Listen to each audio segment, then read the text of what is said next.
आज के दुल्हा ये सब उनको भाएगा। जैसे चुलबुले और रंगीन मिजाज व्यक्तित्व के धनी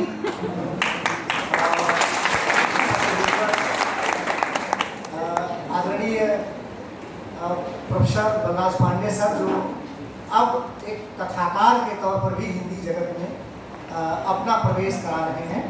इस जो है मुंह दिखाई की रस्म के साथ किताब की मुंह दिखाई जो हुई है, मैं उन्हें अपनी तरफ से पहले तो बहुत झोला भर खांची भर जितना मेरे पास मेरे जो है खोंचा में जो कुछ भी है सब उड़ेलता हूँ, अपना प्यार अपना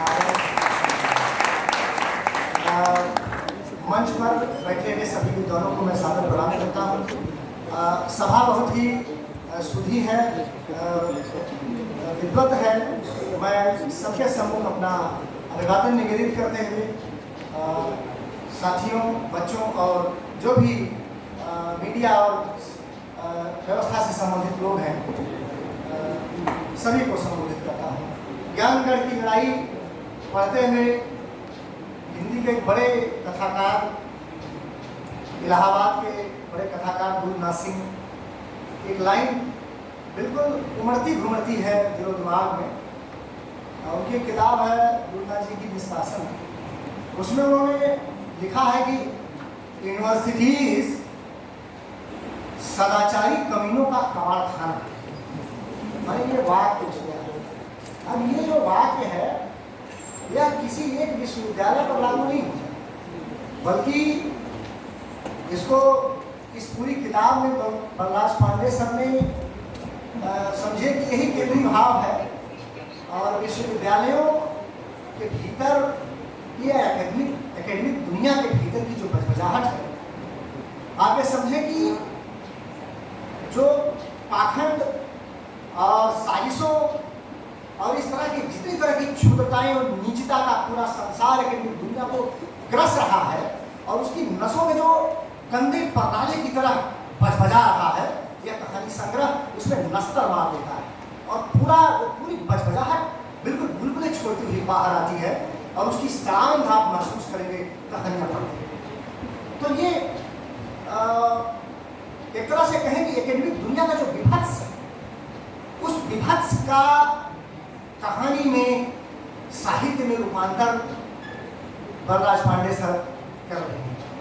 और यह दिलचस्प है कि इस कहानी संग्रह का ब्लर्ब लिखते हुए हिंदी के दूसरे एक महत्वपूर्ण कथा आलोचक विनोद तिवारी ने लिखा है कि यह विश्वविद्यालयों, उनके विभागों और उनमें काम करने वाले जो पदाधिकारी, अफसरान या प्रोफेसरान हैं, उनकी कार्य संस्कृति धूर्तताओं, उनकी आंतरिक ख्वाहिशों, ये बड़ा ध्यान देने वाला टर्म है, आंतरिक ख्वाहिशों और चालबाजियों का रंगीन जो है क्या कहते हैं हलफनामा है, नैतिकताओं और मूल्यों के क्षरण मरण की मर्सिया का मर्सिया।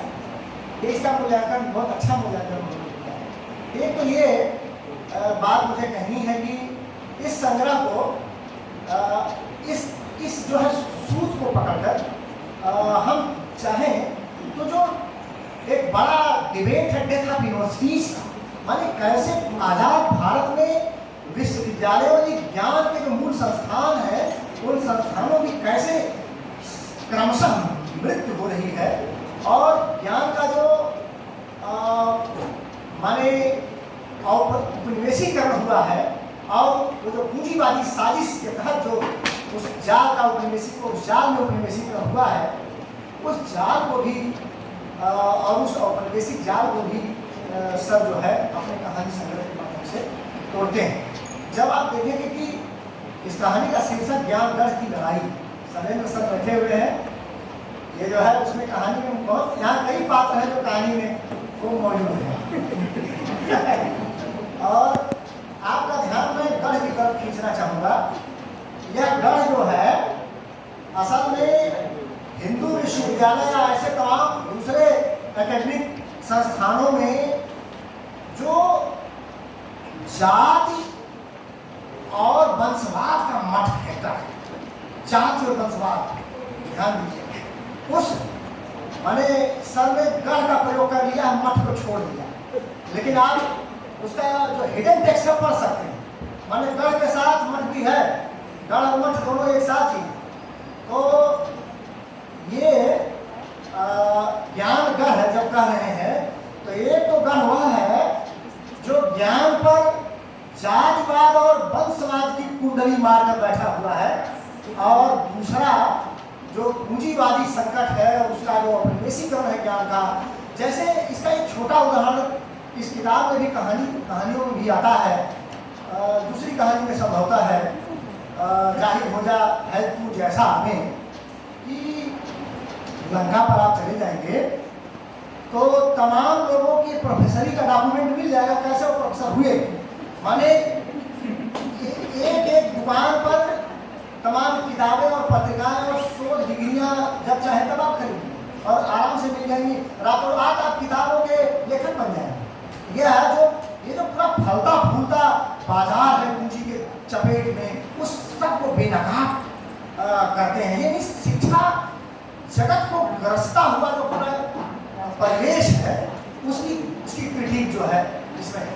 एक दूसरी बात कि एक दूसरे नजरिए से आप देखें तो आज़ादी के बाद से माने 3 चीज़ों की बात करते हैं हम लोग कि एक तो सबको समान शिक्षा नहीं मिल पाई, भूमि का ठीक वितरण नहीं हो पाया, स्वास्थ्य पर ठीक से काम पुरानी सरकारों ने नहीं किया, और इसमें शिक्षा वाला जो पक्ष है और उसको माने भारतीय लोकतंत्र के समूचे 70-75 साल जो भी बीते हैं, 80 साल के करीब होने को है, उस पूरे लोकतंत्र में एजुकेशन वाले पहलू पर, खासतौर पर उस उच्च शिक्षा वाले पक्ष पर लोकतंत्र की विफलता का भी पर्दाफाश यह संग्रह करता है, और उसके भीतर की जो राजनीतिक चेतना है और उसका जो पूरा राजनीतिक साजिशों का जो पूरा घटाटोप है।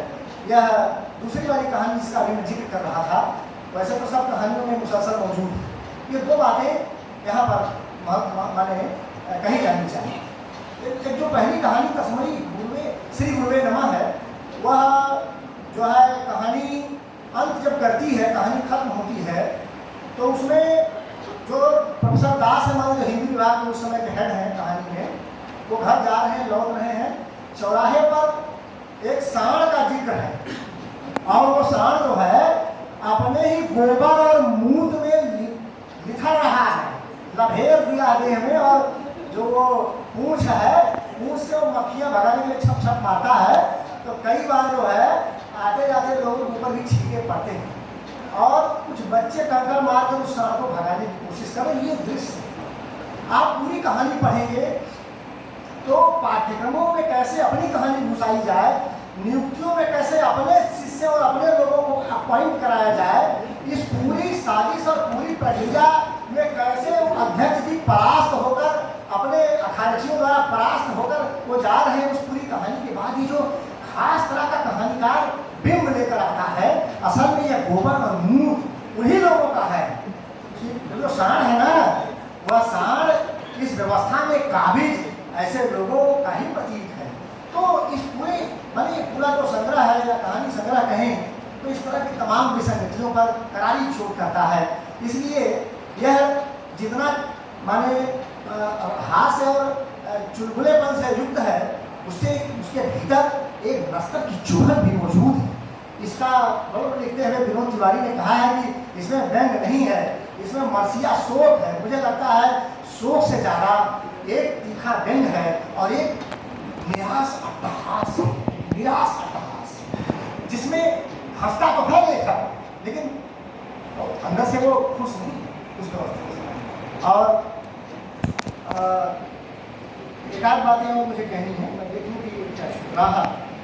ये मैं कहना चाह रहा था कि इस कहानी में इस कहानी संग्रह में लेखक ने किसी राजनीतिक दल को बख्शा नहीं, और पप्पू की चाय की दुकान भी आई है जो 80 का सांस्कृतिक अड्डा है, उस पूरे उसमें माने समाजवादियों को भी, कांग्रेसियों को भी, भाजपाइयों को भी, और जो है जो कामरेड मार्क्सवादी सबको जो है जहाँ जहाँ न्याय देखा है लेखक ने, जहाँ जहाँ उनके अपने अंतर विरोध देखे हैं, उनको जो है बिल्कुल अपने आलोचना के केंद्र में कहानी लेती है। जैसे एक वाक्य है, मुझे ध्यान नहीं आ रहा किस कहानी में है, कि आप लोग, शायद धिक्कार कहानी में है, आप लोग काम नहीं, कांग्रेस की नाकामी की पैदावार है। ये भाजपा के लिए या संघ के लिए लिखा है। अब आप देखें, एक ही लाठी से लेखक ने कांग्रेस और भाजपा दोनों को पीटा, एक ही वाक्य में दोनों को पस्त किया। ऐसे तमाम जो है, और आप देखेंगे कि इस पूरे राजनीतिक और पूंजीवादी तमाम संदर्भों और विभागीय राजनीति के जातिवाद और वंशवाद की बजबजाहट तो है ही एक तरफ, लेकिन बलराज पांडे हो और मोहब्बत न हो,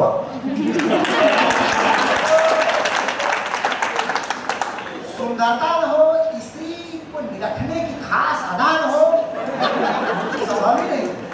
अब अध्यक्ष जी का वसंत हो, चाहे क्या कहते हैं कि एक किराए का मकान हो, ऐसी तमाम कहानियां हैं जिसमें, हाँ, प्रेम को पंथ कराल महा हो, उसमें आप देखेंगे कि लेखक माने कहीं लड़की दिख गई, स्त्री दिख गई, तो उसका एक सौंदर्य बोधी नजरिए से उसको निरखने का अवसर लेखक छोड़ नहीं पाता है। वर्णन है, मैं उन वर्णनों में नहीं जाऊंगा, सिर्फ इस पर मेरी इतनी ही एक आलोचक की तरह टिप्पणी है कि असल में प्रेम को लेखक ने जिंदादिली और रचनात्मकता के एक स्रोत के तौर पर इस्तेमाल किया है, और ये दिखाने की कोशिश की है कि जिंदगी में बहुत आचार संहिताओं से जीना, आचार संहिताओं के बैनर तले जिंदगी जीना, यह कोई अच्छी बात नहीं है। और साहित्य ही वो क्या जो दिल न धड़का है, साहित्य तो माने जीने की चाह भरने का नाम ही तो है, और है क्या। तो इसलिए बलराज पांडे के इस कहानी संग्रह में जगह जगह आपको ये बेलबूटे मिलेंगे, और मैं उसके डिटेल में नहीं जा रहा हूँ, मैं बस ही अपनी बात खत्म करना चाहता हूँ एक अंतिम बात कहकर। साथियों, इस कहानी को पढ़ते हुए, कहानी संग्रह को पढ़ते हुए मुझे इसके सिर्फ पर एक बात बहुत जो है माने उभर रही है दिमाग में, उसको मैं कह देना चाहता हूँ कि जब इस कहानी संग्रह को पढ़ रहा हूँ तो मुझे पद्मावत बार बार याद आता है। पद्मावत की वह प्रबंध योजना जिसमें माने रूपक और न्योक्त की जो चोली है जगह जगह से मसक जाती है।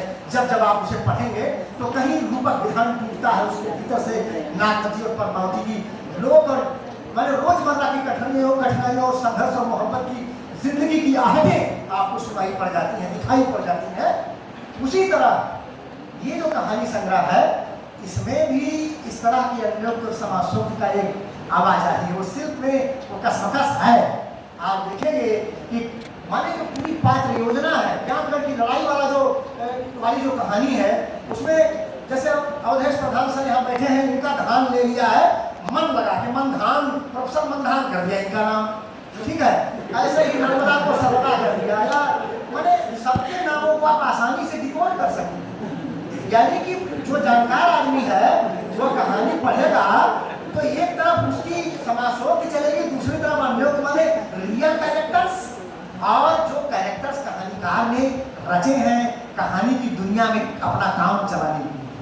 तो ये जो खूबसूरती है इसके शिल्प की, ये बड़ी दिलचस्प है। जो लोग हिंदू विश्वविद्यालय के बाहर के हैं, जिन्हें हर पात्रों के बारे में पता नहीं, मुखदेव के बारे में पता नहीं है, तो वह जो है कहानी का मजा दूसरे तरीके से लेंगे। वो कहानी उनके सामने दूसरे तरीके से खुलेगी परत दर परत, लेकिन जो यहाँ के सब चीज़ों को जानता है उसके लिए कहानी दूसरे तरीके से खुलेगी। तो ये कविता जैसी इसमें संभावना है। और बलराज पांडे सर बलिया के हैं, और काशी हिंदू विश्वविद्यालय बनारस में उनका पूरा कैरियर रहा है, BA से लेकर PhD अध्यापन सब। तो उनकी भाषा में अब आप ये बताइए कि भोजपुरी न आए तब फिर क्या रह जाएगा। मैं कुछ एक शब्दों को आपके सामने रख रहा हूँ। जैसे एक शब्द प्रयोग करते हैं भरभंट, है ना। वो कहते हैं कि कोई आदमी लाला हो, वकील हो, और एक पता नहीं सर क्या लिखा है आपने कि ये हो, तो वो कुल काम भरभंटा करता है। और एक आदमी है जिसके जो तीनों है ना, ये भरभंट शब्द है। और एक शब्द इन्होंने प्रयोग किया है खदरना, बदकुचन, कुंठा, घूरना, चिरौरी, आगोरिया, है ना, बोलने की वेट करने के लिए, ऐसे तमाम शब्द हैं। पूरी लिस्ट बनाई जाए तो कम से कम 100-150 शब्द ऐसे मिलेंगे जो हमारी भाषा से, खास तौर पर हिंदी भाषा के लोग और भोजपुरी संस्पर्श से जो लगभग खत्म होती जा रही जो शब्दावली है, उसको यह कहानी संग्रह पुनः हमारी बातचीत में, हमारी भाषाई संस्कृति में शामिल करता है। इस नजरिए से भी इस संग्रह का महत्व हिंदी साहित्य में रहेगा। मैं पुनः बधाई के साथ धन्यवाद।